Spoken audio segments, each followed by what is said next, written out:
This is Set Him Free, Chapter 16. Logan had not been able to stop thinking since Patton had burst into his room carrying a second letter. That night, he had showered Patton in questions, his fingers gripped tight around the scrap of parchment. He didn't want to admit that he was afraid it would disappear if he let it go. This sliver, this inkling of a secret had told Logan everything, and still, nothing at all.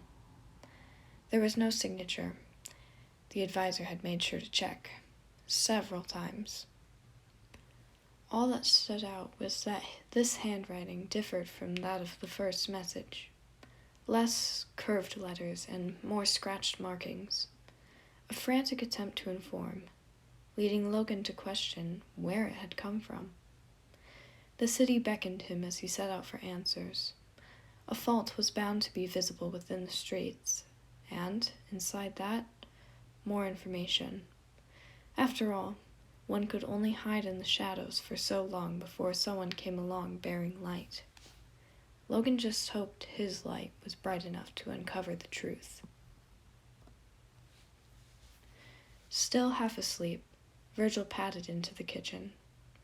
Sunlight shone brightly through the windows, bathing the cottage in a soft orange glow. He had slept in. Not that it was something to complain about, though he came to regret it as the empty cupboards came into view. Remus still hadn't been out to the market, and, judging by the thunderous snoring coming from his room, he had not intended to any time soon. It seemed no one else cared for personal health then. Virgil sighed, groggily shuffling down the hall to the pit that Remus called his room. The sounds of snoring grew louder as he neared Remus's room, and shadows leaked from beneath the doorway. Virgil made no attempt to be discreet as he thrust the door open, nearly pricking his fingers on the countless splinters that lined the door. How Remus thrived in a room as unkempt as this, he did not know. Shadows pooled around his shoulders as he entered the space, curtains serving as a firm blockade against the sun. The noise was nearly unbearable. Virgil swore he could feel the walls trembling with each snort that came from Remus. He squinted in the darkness and was met with the dark outline of several objects, though none indicated the form of his friend. Remus could have been sleeping on the ceiling for all he knew, and, if he was, Virgil honestly wouldn't hold it past him. Hesitantly, he inched forward and peered deeper into the shadows. There, within the corner of the room, lay a lump of fabric, slowly rising and falling. A smirk tugged at Virgil's lips as he moved closer. This was going to be fun. In one swift motion, he wrapped his fingers around the edges of the blanket and thrust it into the air. Of all the things that could have emerged, he had not expected an entire family of raccoons to be lurking underneath. Virgil stumbled backwards as the rodents scattered, shrieking when one skittered across his boots. A faint giggle echoed from the other side of the room. Man, I wish it wasn't so dark in here, because the look on your face had to be priceless. Virgil scowled, though it was unseen in the dark of the room. You're a menace. Why, thank you. Shuffling could be heard a few feet away, followed by the whir of fabric. Unbound by the curtains, golden sunlight now shone brightly through the windows to illuminate Remus's beaming face. Seriously, though, did you forget candles existed? I'm sorry, I thought you would actually sleep like a normal person instead of hiding behind a horde of raccoons. For your information, Charles and his family are a lovely company, Remus objected. Virgil rolled his eyes. Anyway, what can I do for you, Virgie? Food. We're out of it. Well, why don't you go into town and get some more? Virgil narrowed his eyes. You can't be serious. Why not? Because Janice would kill Virgil if he left the cottage to go into town of all places. Sneaking the letters into the castle had been an exception, a temporary escape, but being out in the open? That would directly defy what Janice had asked him to do. Remus met Virgil's eyes, almost as if he was able to read his thoughts. It's not like Janice is going to go, and do you really want me handling the food items? Unless you're good with starving, you should go out. What about Roman? Oh, is somebody worried about the little prince? Shut up, Virgil grumbled, crossing his arms. He hoped Remus didn't notice the slight blush that dusted the tips of his ears. That's not what I meant. Sure it wasn't. Remus smirked, winking as the thief scowled. That's it. I'm leaving. A beat of silence passed between the two. If you say a word, I will douse you in soap. Remus groaned. Fine. You're no fun. Virgil only smirked in response, having already slipped out of Remus's room and past the doors of the cottage. A sliver of fear struck him as he passed the front porch step. Whether it was for ignoring Janice's warnings or leaving the prince alone, he wasn't sure. One thing he could be certain of, though, was that he was not just going to be looking for groceries within the bustling streets. If Virgil knew anything about Eldon, it was that information spread fast. Word of the kingdom's progress on finding Roman had to be common knowledge by now. Maybe then he could be assured that the kingdom was close, that this whole charade could be over. Maybe then Virgil wouldn't have to reassure himself that he was making the right choice in trusting Janice. The streets of the town were a foreign concept to Logan. From his first experience, he could already say that he had come to despise it. Everyone was so uncivilized, having no regard for basic human etiquette. Logan couldn't count how many times someone had shoved past him on the cobblestone roads without so much as an apology. Surely these citizens were not in a rush. None of them had the pressing need to find their missing best friend. None of them were burdened with the nearing possibility that their closest companion could be running out of time. No, nothing seemed to be fair amongst the people of the streets. A puddle splashed under his feet, and Logan groaned as the clouded water soaked into his pant leg. So far, the morning had amounted to a complete waste of time. The only villager he had managed to speak to held nothing helpful, and honestly had proved to be a thorn in Logan's side. He needed to clear his head desperately, if only to gain a better understanding of what the letter had revealed to him. The words cycled through Logan's head. He had taken it upon himself to memorize the message, not wanting to lose any details of where his friend had been taken. The first letter is a lie. Roman has been kidnapped. I can't say any more. Kidnapped. At least then he could be assured that Roman was still alive, right? His fingers wrapped around the strap of his leather satchel, an item containing several necessities for his day trip. Unfortunately, food was not one of those things. He hadn't wanted to bother Evelyn in asking for a few rolls before his departure. No matter, the market was only a few blocks away. There may even be someone within the crowded stands that could shed a light on his situation. His walk-over was peaceful for a short time before the atmosphere became filled with the smells of spices and muffled yelling. Hues of all colors covered the surface, shining within blankets draped over railings and painted ceramics. Even more eye-catching than that, a stand off to the side held a collection of fresh fruits. Logan's mouth watered at the sight of peaches, their bright pink exteriors beckoning him closer. The stand owner flashed him a smile as he paid for the fruit. She had continued to babble several thank yous afterwards as well, most likely due to Logan's gracious tip. He was not quite used to life outside of the wealth of the castle, and had only paid what he deemed to be fit. It just so happened that said payment amounted to much more than the usual. Syrup trickled down his cheek as he bit into the fruit. Breakfast had not been a priority for him this morning, making the peach all the more incredible. The advisor all but devoured it in minutes, ignoring common etiquette to lick the sugar juice from his fingers. It was all he could do to savor the moment before he was reminded of his purpose. Stay focused. Look for suspects. Find Roman. Logan quickly disposed of the remains of the peach and slipped into a nearby alleyway. The space offered a perfect view of the main market square, all while providing the sly cover of shadows. He scanned the crowd, though nothing appeared out of the ordinary.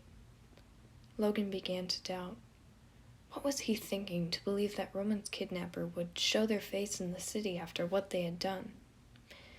His chances of finding Roman, let alone the culprit, had to be near impossible. Logan had been too desperate to care that morning, though, now with a clear head, his ignorance was beginning to dawn on him. Until a silhouette strolled into the alleyway. Logan strained to identify the figure. They were carrying a small wicker basket, filled with a bag of rice, eggs, and an assortment of fruits and vegetables. It was when their form caught a sliver of light that Logan finally recognized him. His hand felt for the set of iron shackles within his satchel, careful not to make a sound. The metal of the cuffs felt cool in the advisor's hand, and he steeled himself for confrontation before stepping in front of Eldon's most notorious thief. The moment Virgil had spotted someone else in the alleyway, he felt his muscles go tense. The thief reminded himself to breathe. Not everyone within the town was necessarily a threat. He would never doubt his gut feeling again.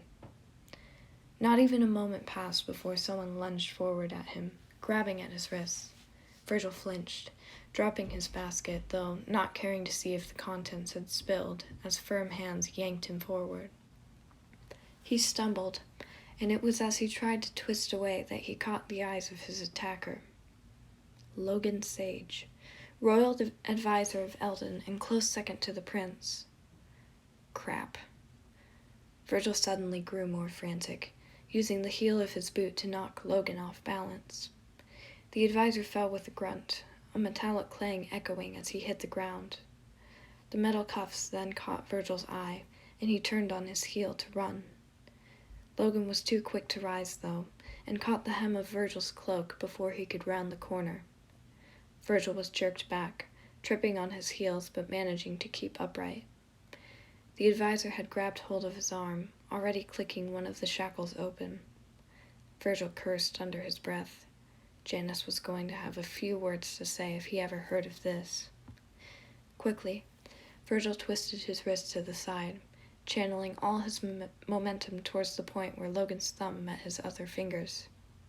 He internally thanked Remus for teaching him the weaker point's position, glad for the escape from Logan's grasp. Virgil used the next moments of the advisor's shock to knock his feet from beneath him, grabbing hold of the shackles as he hit the ground. His eye caught sight of a pipe lining the brick walls of the alley, and Virgil lunged for it. Logan struggled to jolt away, though Virgil had already fastened his wrist to the other half of the cuff, which had been clipped onto a conveniently placed drainage pipe. They gazed at each other then, Virgil's shoulders shaking as he attempted to refill his lungs with air. "You have a lot of explaining to do," the thief panted, eyes narrowed. The advisor remained silent, though Virgil caught the slight flick of his eyes to the right. He followed Logan's gaze where a satchel lay just out of his reach. The wince that emerged from the advisor as he picked up the satchel told him all he needed to know. It only took a few moments for him to find the key to the shackles inside. "I'll make a deal with you," Virgil said, dangling the satchel just out of Logan's reach. "Tell me what I want to know, and I'll give you your key back."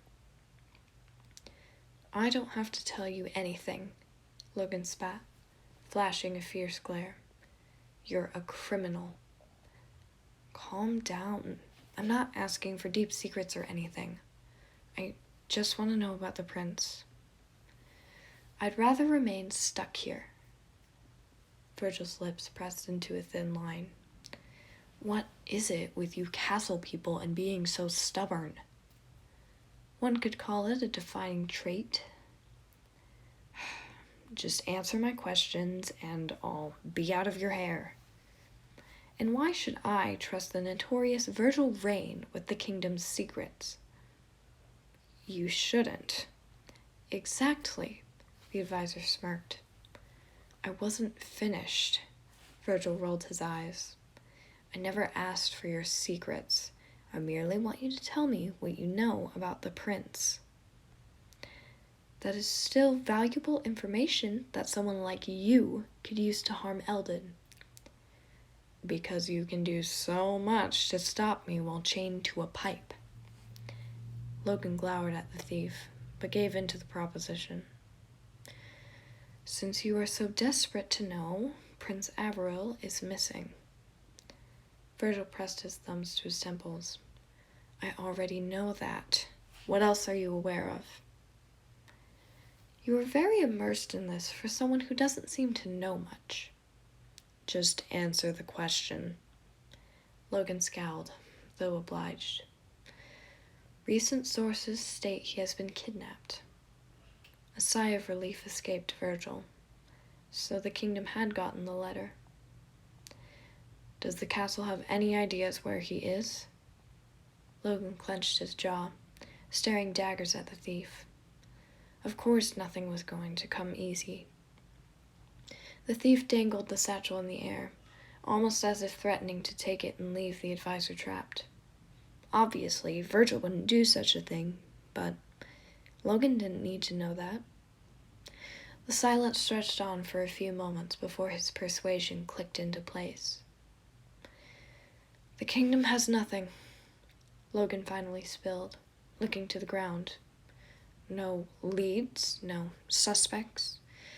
Nothing but a scrap of paper telling us the prince has been kidnapped. That couldn't be right. The kingdom was supposed to have figured this out.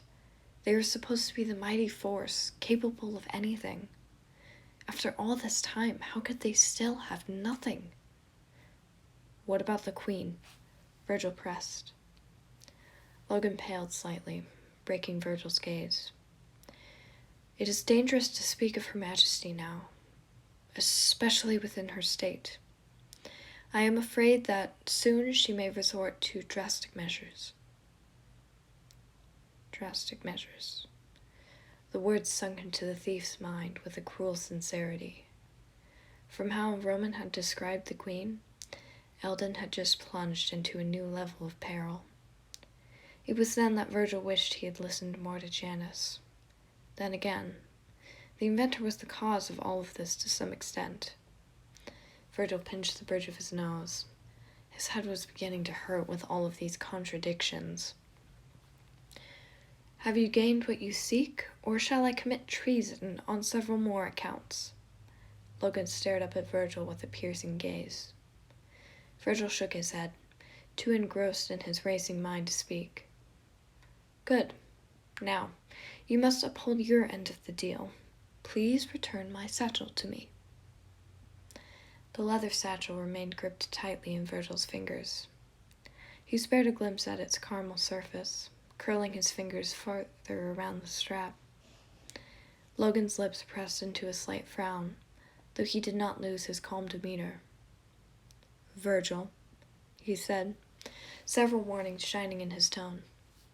Give me the satchel. You'll arrest me.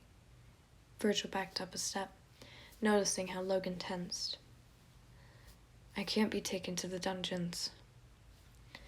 You have committed enough crimes to deserve apprehension, and your hesitance only increases my suspicions. Why on earth should I not arrest you?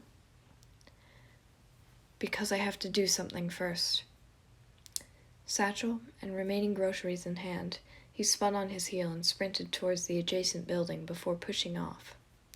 His hands met the thin ledge of the structure, and Virgil quickly pulled himself up. He looked back to see Logan pulling against the iron cuffs, his eyes trained on the thief. Virgil climbed higher, ascending foothold after foothold, before he reached the roof of the building. He looked down to see the advisor's face finally twisted into a scowl. "We had a deal, Virgil." "I know," he responded, lifting the satchel from his shoulder. "I don't intend to break it." Virgil released the leather strap, tossing it back down into the alleyway. The satchel landed with a dull thunk at Logan's feet, and the advisor looked up, utterly perplexed. Virgil met his eyes. "I need just a little more time." He allowed a true sincerity to flow through his words, hoping that one day the advisor would understand. Logan nodded, and whether it was from his cryptic explanation or the return of his key, Virgil didn't know. He didn't stay to find out. The front door was nearly knocked off its hinges as Virgil rushed inside the cottage, though no one was around to question it. Good. He tossed the unscathed groceries on the kitchen table and stormed towards the hallway. The cold of the iron key barely registered in his mind. All that he could process was the click of the matching lock.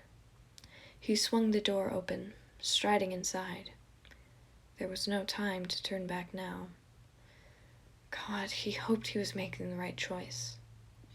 Virgil steeled himself, at last blurting the phrase that could flip the world on its side. "Prince Roman, I'm going to set you free." This has been Chapter 16 of Set Him Free. Thank you so much for listening, and I will see you next time for Chapter 17.